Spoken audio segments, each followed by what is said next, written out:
एक बार एक आदमी एक बौद्ध भिक्षु के पास गया और बोला कि मैं अपने शहर का एक व्यापारी हूँ। मेरा पूरा दिन अपने व्यापार के काम में ही बीत जाता है। इस वजह से मुझे ज़्यादा खाली समय नहीं मिल पाता है। ज़्यादा खाली समय नहीं मिल पाने के कारण और हर समय व्यस्त रहने के कारण मुझे ज़्यादा खाली समय नहीं मिल पाता है, जिससे मुझे तनाव महसूस होने लगा है। पिछले कई महीनों से मैं अपना कोई भी काम ठीक से नहीं कर पा रहा हूँ। अब मेरा कुछ भी करने का मन नहीं करता है। मुझे काम को टालने की आदत हो गई है। मैं बहुत आलसी हो गया हूँ और चिड़चिड़ा हूँ। मेरी इन आदतों के कारण मैं आजकल बहुत चिंतित और बेचैन रहने लगा हूँ। कृपया मुझे कोई ऐसा उपाय बताएं जिससे मेरा मन दिन भर भटकता ना रहे और मैं पहले की तरह अपने काम से काम रखूं। बौद्ध भिक्षु ने उस व्यक्ति की सारी बातें ध्यान से सुनी और फिर कहा कि आपकी समस्या आपके व्यस्त होने की नहीं है।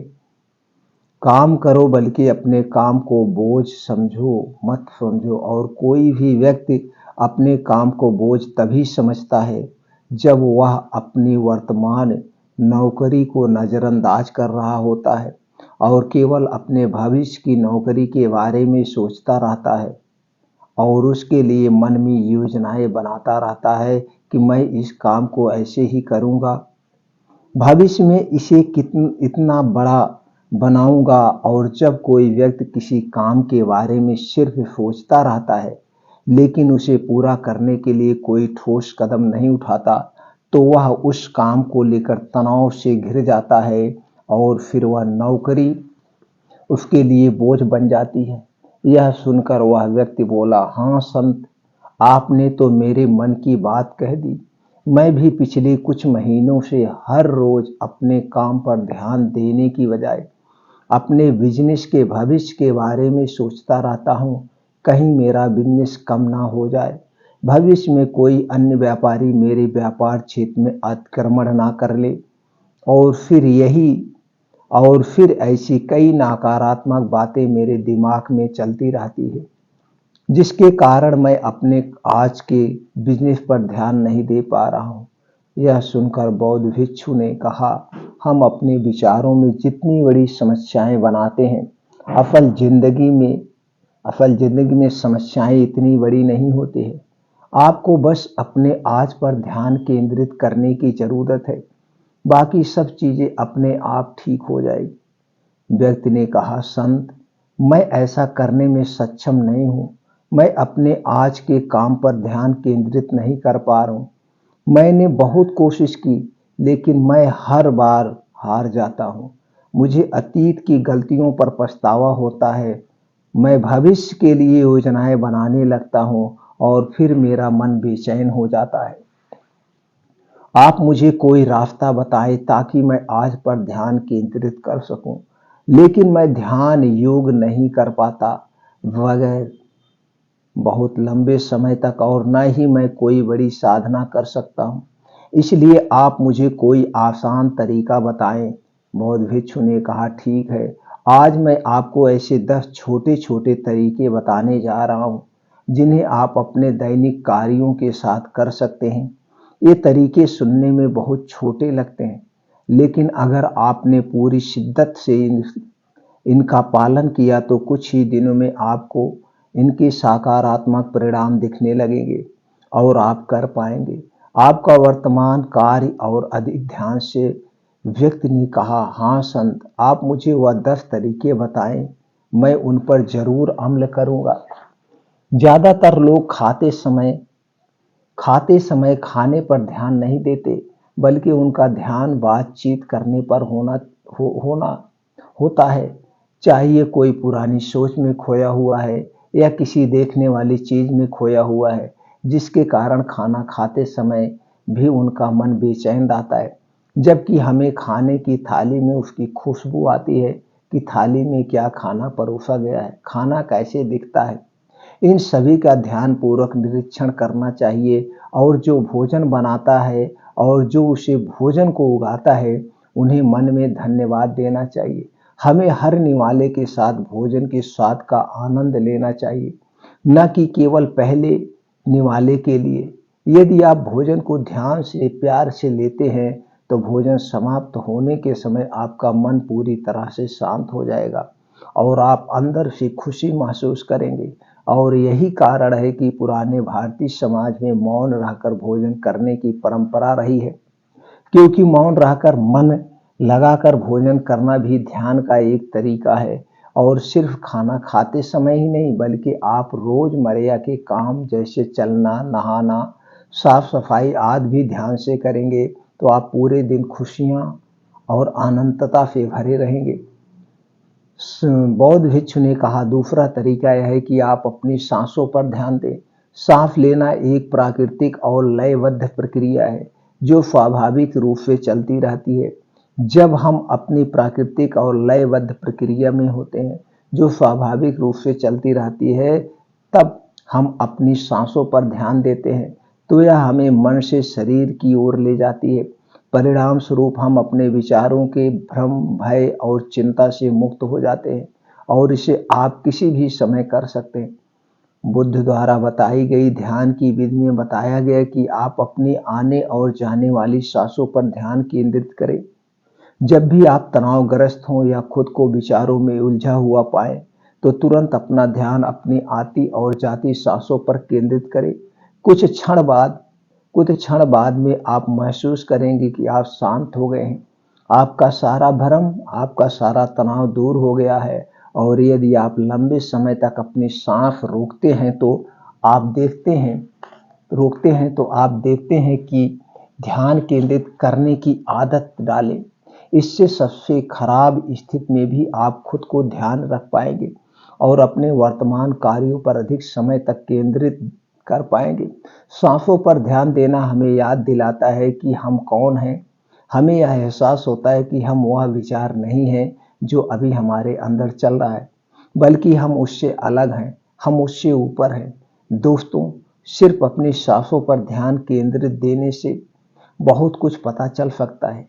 नए आयाम हमारे पूर्वजों ने सिर्फ अपनी सांसों को कैसे नियंत्रित किया जाए इस पर बहुत काम किया। ऐसे काम कर सकते हैं जो सामान्य मानव जीवन से परे हैं, जबकि हम अपनी सांसों पर ध्यान देकर खुद को ऐसी स्थिति में ला सकते हैं जिससे जीवन में कोई भी उतार चढ़ाव हमें परेशान नहीं कर सके। बौद्ध भिक्षु ने उस व्यक्ति से कहा, तीसरा तरीका अपनी इंद्रियों से जुड़ना। हमारे पास 5 इंद्रियां हैं, नाक, त्वचा, जीभ, कान और आंख हमारे शरीर के प्रवेश द्वार हैं। लेकिन जब हम विचारों में खो जाते हैं तब हम अपनी इंद्रियों को महसूस नहीं कर पाते। हमारे आसपास क्या हो रहा है, गंध कैसी है, क्या आवाजें आ रही हैं, जब तक ये सभी चीजें इतनी मजबूत ना हो जाएं कि हमारा ध्यान अपनी ओर खींच ले, हम बस बेहोशी में जीते रहते हैं। इसलिए अपने आसपास की चीजों को बहुत ध्यान से देखने की आदत डालें। जैसे ठंडी हवा को अपने शरीर से टकराते हुए महसूस करें, बगीचे में खिलते हुए रंग बिरंगे फूलों को देखें, उसकी सुंदरता को देखें, पक्षियों की आवाज सुनें, कुछ देर के लिए उगते हुए और डूबते हुए सूर्य को देखें। ये सभी छोटी छोटी चीजें आपको आपके वर्तमान से जोड़ देगी। अगर आप अपने जीवन में शांति और आनंद का अनुभव करना चाहते हैं तो आपको अपने आसपास की चीजों पर ध्यान देना होगा। आपको एक पल रुक कर देखना होगा, उन्हें प्यार से देखें और उन्हें महसूस करें। बौद्ध भिक्षु ने कहा, चौथा तरीका यह है कि अपने मन में उठने वाली नकारात्मक भावनाओं का निरीक्षण करें। परेशान होना, निराश होना या गुस्सा आना इंसानों में आम बात है, लेकिन हमें ऐसी भावनाओं में नहीं बहना चाहिए। लेकिन जब भी हम ऐसा करते हैं, किसी तरह का हमारे अंदर नकारात्मक भावनाएं, तो हमें इन भावनाओं पर ध्यान देना चाहिए। जैसा जब आपको गुस्सा आता है या कुछ गलत करने का मन करता है तो उस वक्त आपके मन में किस तरह के विचार उठ रहे होते हैं। तो थोड़ा रुकिए, थोड़ी देर में आपको लगेगा कि आप वो विचार नहीं हैं, आप उनसे अलग हैं। आप उन्हें देखते रहें और थोड़ी देर में वो सारे नकारात्मक विचार गायब हो जाएंगे। और अगर आप हर बार ऐसा करते हैं तो आप अपनी भावनाओं पर नियंत्रण करना सीख जाएंगे। बौद्ध भिक्षु ने 5वां तरीका बताया, अपने मन में आने जाने वाले आने वाले हर विचारों पर भरोसा ना करें। हमारा दिमाग हर समय अनुमान और धारणाएं बनाता रहता है, जो हर बार की तरह सच नहीं होगी। किसी व्यक्ति से मिलते हैं या कुछ नया देखते हैं तो तुरंत हमारा दिमाग उसके बारे में पूर्ण धारणाएं बनाना शुरू कर देता है और फिर वह वस्तु या व्यक्ति उसे अच्छा या बुरा बनाकर हमारे सामने प्रस्तुत कर देगा और फिर हम अपने विचारों को सत्य मान लेते हैं और उस व्यक्ति या वस्तु को ऐसा ही कहने लगते हैं। और कुछ लोग अपनी मान्यताओं को हल्के में ले लेते हैं और उस पर कायम रहते हैं, जबकि हमें प्रयास करना चाहिए स्वयं को किसी भी प्रकार की पूर्व धारणाओं से मुक्त रखना और पूर्ण जागरूकता के साथ चीज़ों को ऐसे ही देखने का प्रयास करें जैसे वह वास्तव में हैं। हमें अच्छाई और बुराई का आवरण नहीं ओढ़ना चाहिए। यदि आप पूर्ण साक्ष्य के साथ वर्तमान में रहते हैं तो बिना किसी पूर्ण कल्पना के कुछ भी देखें और सुने तो यह आपको शांत और तनाव मुक्त रखेगा। बौद्ध भिक्षु ने कहा, छठा तरीका यह है कि प्रतिदिन कुछ समय के लिए ध्यान का अभ्यास करें। ध्यान करने के लिए कुछ घंटे बैठने की आवश्यकता नहीं है। दिन भर में 10 मिनट का ध्यान भी जीवन में सकारात्मक प्रभाव डाल सकता है। प्रतिदिन ध्यान करने से हमारे जीवन में नई ऊर्जा, उत्साह, शांति और प्रेरणा आएगी। हम पूरे दिन अंदर से खुश और शांत महसूस करते हैं। रोजाना ध्यान करने से आप स्वाभाविक रूप से वर्तमान क्षण में जीना सीख जाते हैं। बौद्ध भिक्षु ने कहा, सातवां तरीका यह है कि आपके पास जो कुछ भी है उसके लिए आभारी रहें। जीवन में खुशी लाने का सबसे आसान तरीका है धन्यवाद, यानी बल्कि आभार व्यक्त करना। केवल वही चीजें हमारे पास होती हैं जो हमें वास्तविकता आनंद देती हैं, लेकिन जो हम पाना चाहते हैं हम उसे पाने का रास्ता भी देखना शुरू कर देते हैं, क्योंकि कृतज्ञता से भरा हृदय समस्याओं पर नहीं बल्कि समाधानों पर ध्यान केंद्रित करता है। आपके पास जो कुछ भी है उसके लिए अदृश्य सार्वभौमिक शक्ति को धन्यवाद देने से आपका जीवन जादुई रूप से बदल सकता है। आपको यह सोचना चाहिए कि आप कितने भाग्यशाली हैं कि आपके पास एक निश्चित चीज है। उदाहरण के लिए आपके पास है एक वंशानुगत व्यवसाय और हम नहीं जानते कि ऐसे कितने लोग हैं जो आपके जैसा व्यवसाय करना पसंद करेंगे लेकिन उनके पास नहीं है।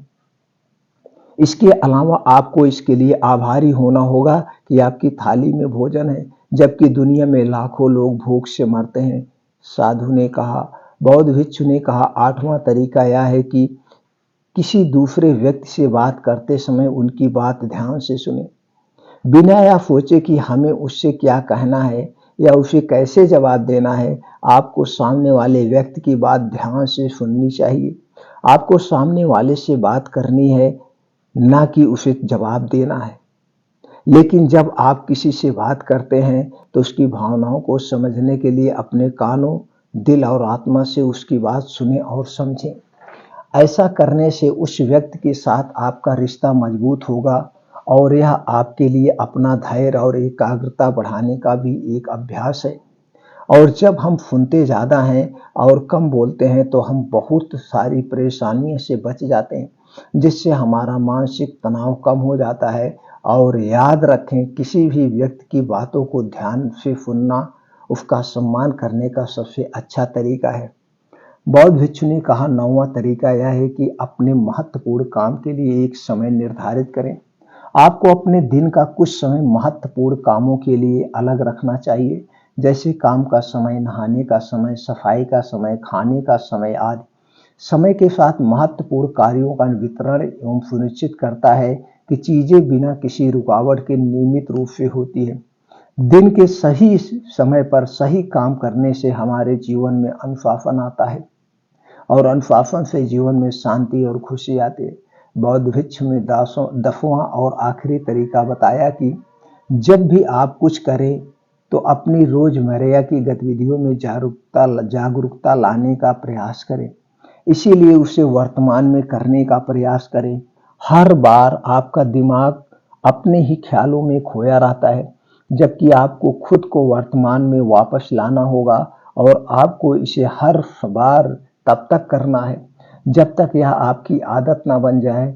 और साथ ही आप यह देखने की कोशिश करें कि उस काम को करते समय आपके अंदर किस तरह के विचार उठ रहे हैं।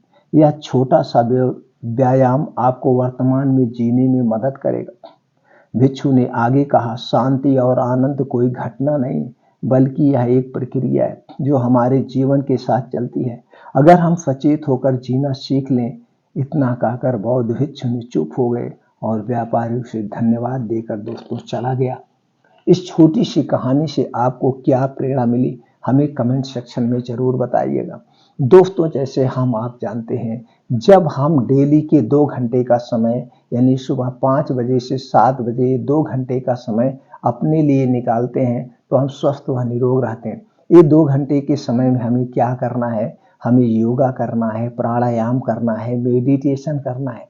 दोस्तों, ये 2 घंटे के समय को कभी कंप्रोमाइज मत करिए। अगर आप ये 2 घंटे सुबह 5 बजे उठ जाइए किसी भी कीमत पर और उठ करके योगा प्राणायाम मेडिटेशन करके आप अपने आप को स्वस्थ व निरोग बना सकते हैं, जो आज के जीवन में सबसे ज़रूरी है। दोस्तों, जैसे आप लोग जान रहे हैं आज का वातावरण भाग दौड़ का है, तो ये 2 घंटे का समय निकालेंगे, आप मेडिटेशन करेंगे, जिससे आपका दिल और दिमाग शांत रहता है, आपका दिमाग तेज होता है और आप अपने काम में आगे बढ़ते जाते हैं।